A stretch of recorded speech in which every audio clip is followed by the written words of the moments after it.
জামাত ইসলামী এবার একটা কাজের কাজ করলো দর্শক। এবার জামাত ইসলামীর লোকজনকে এফডিসিতে, সিনেমা পাড়ায়, নাটক পাড়ায় দেখা যাবে।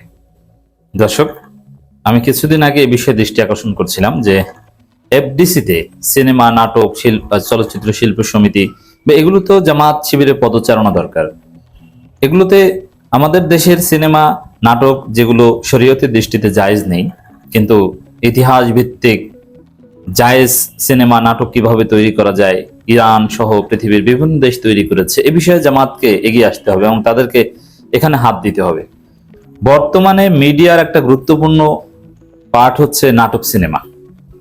মিডিয়ার সংজ্ঞা কি? আপনি যদি ম্যাস কমিউনিকেশন অ্যান্ড জার্নালিজমে পড়েন তাহলে আপনি বুঝতে পারবেন যে হোয়াট ইজ মিডিয়া। আমাদের দেশের মানুষ মিডিয়া বলতে শুধু মিডিয়ার গুরুত্ব বুঝেন যে না, রাজনীতি করতে হলে, ক্ষমতা আসতে হলে, টিকে থাকতে হলে মিডিয়া দরকার। কিন্তু মিডিয়া বলতে অনেকে বুঝে পত্রিকা আর টেলিভিশন চ্যানেল, আর এখন অনেকে বুঝে সিটিজেন জার্নালিজম মানে ফেসবুক। না, বই একটা বড় মিডিয়া। বই এবং সিনেমা, নাটক এটা একটা গুরুত্বপূর্ণ মিডিয়া।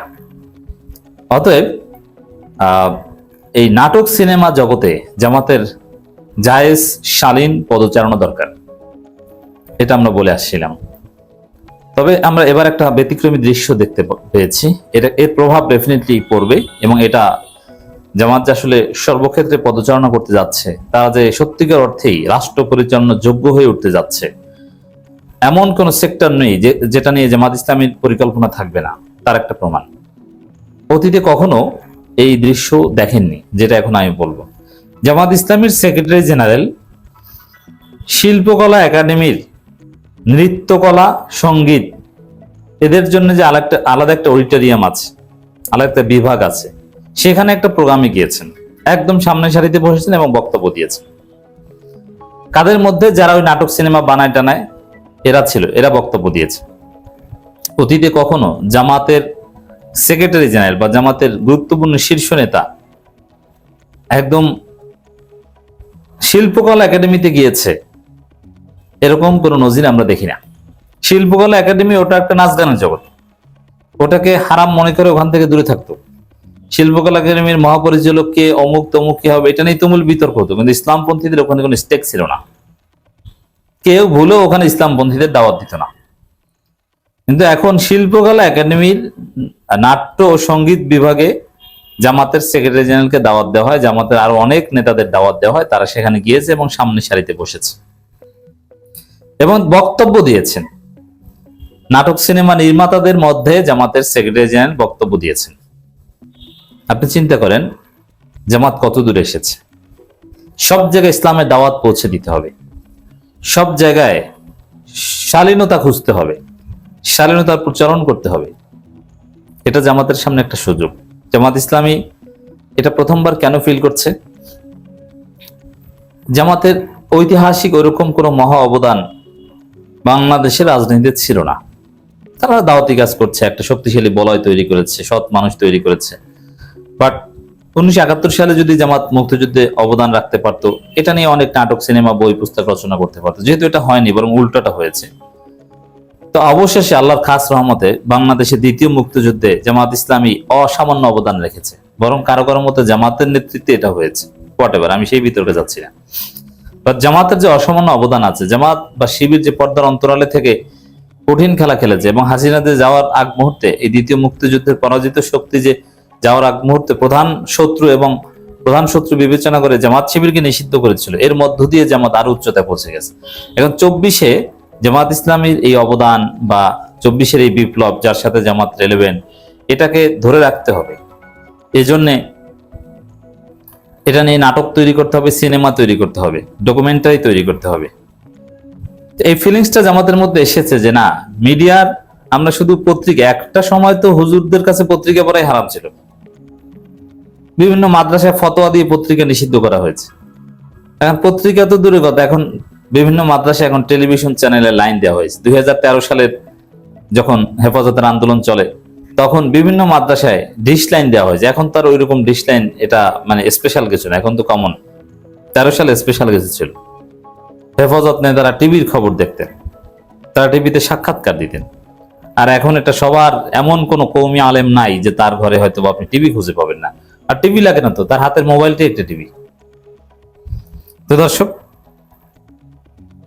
এটা একসময় ছিল না, কিন্তু হয়েছে। এখন এটাকে এই যেমন মোবাইল বা টেলিভিশন চ্যানেল, এটার জায়েজ ভার্সন বা নেগেটিভ দিকটা অ্যাভয়েড করে যেটা ভালো সেটা গ্রহণ করা, বা যেটা গ্রহণ করা জরুরি সেটা গ্রহণ করার কথা বলা হয়। ওইরকম চলচ্চিত্র, সিনেমা, নাটক এগুলোর ক্ষেত্রে সেম।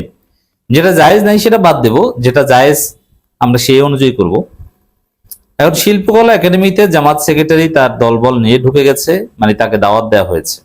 সামনে দেখবেন যে এফডিসির কোনো প্রোগ্রামে, অথবা এই যে জামাতের উপদেষ্টা পরিষদ আসছে গঠনতন্ত্রে, তখন সব জায়গায় তো আর জামাত নেতারা যেতে পারে না।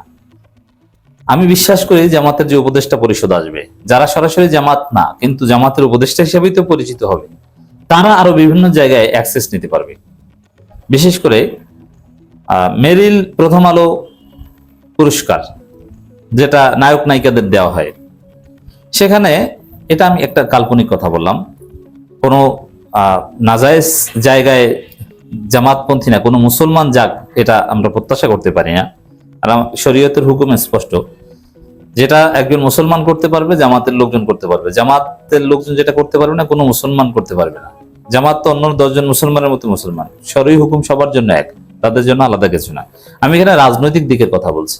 মেরিল প্রথম আলো বা এই টাইপের, সাপোজ বা এফডিসিতে কোনো একটা প্রোগ্রাম হলো শিল্পীদের, বা শিল্পী সমিতি নির্বাচনের পরে তারা দায়িত্ব গ্রহণ করলো, এখানে সব দলের লোকজনকে আমন্ত্রণ জানালো, তখন ওই যে জামাতের যে উপদেষ্টা পরিষদ হবে সেখান থেকে কাউকে আমন্ত্রণ জানানো হবে। সেখানে জামাতের শাহিন আহমেদ খানরা হয়তো বা চলে যাবেন। তো দর্শক, এফডিসিতেও জামাতের পদচারণা আপনারা দেখতে পাবেন। শিল্পকলা একাডেমিতে যেহেতু হয়েছে, এফডিসিতেও হবে। ওই শিল্পকলা একাডেমি এফডিসি প্রায় কাছাকাছি টাইপের একটা সংগঠন। তো দর্শক, এবং ফিল করবে, এর মাধ্যমে আরো ফিল করবে যে না জরুরি। আর মনে রাখবেন যে এই 24 কেন্দ্রিক যদি জামাত কোনো নাটক সিনেমা তৈরি করতে চায়, তাহলে এফডিসি ব্যবহার করা ছাড়া সম্ভব না।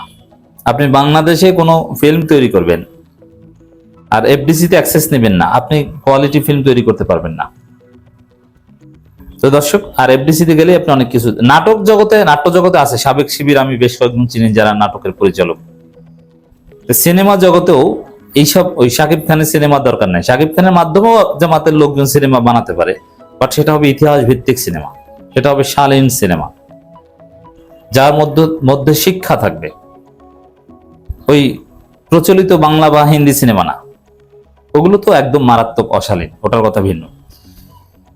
দর্শক, গণঅভ্যুত্থান বিষয়ক অডিও ভিজুয়াল প্রকাশনা সিরিজ উদ্বোধন অনুষ্ঠানে সেক্রেটারি জেনারেল জামাতের তিনি গিয়েছেন। সেখানে মানে তিনি বিশেষ অতিথি হিসেবে অংশগ্রহণ করেন। গোলাম পরোয়ার 11 জুলাইয়ের কথা, শনিবার বিকাল 3 ঘটিকায় রাজধানী জাতীয় শিল্পকলা একাডেমির জাতীয় সঙ্গীত ও নৃত্যকলা অডিটোরিয়ামের 2য় তলায় জুলাই স্মৃতি ফাউন্ডেশন আয়োজনে অনুষ্ঠান আয়োজন করা হয়। সেখানে ইশরাক ছিলেন, আবার অনেক নাট্য অভিনেতা কিংবা সিনেমা ব্যক্তিত্বও ছিলেন। একটা ইন্টারেকশন যা শুরু হলো, সামনে ভালো কিছু আশা করি হবে। তো জামাতের সংস্পর্শে এসে সব শ্রেণীর লোকের মধ্যে একটা শালীনতা ঢুকে যাবে আমি বিশ্বাস করি।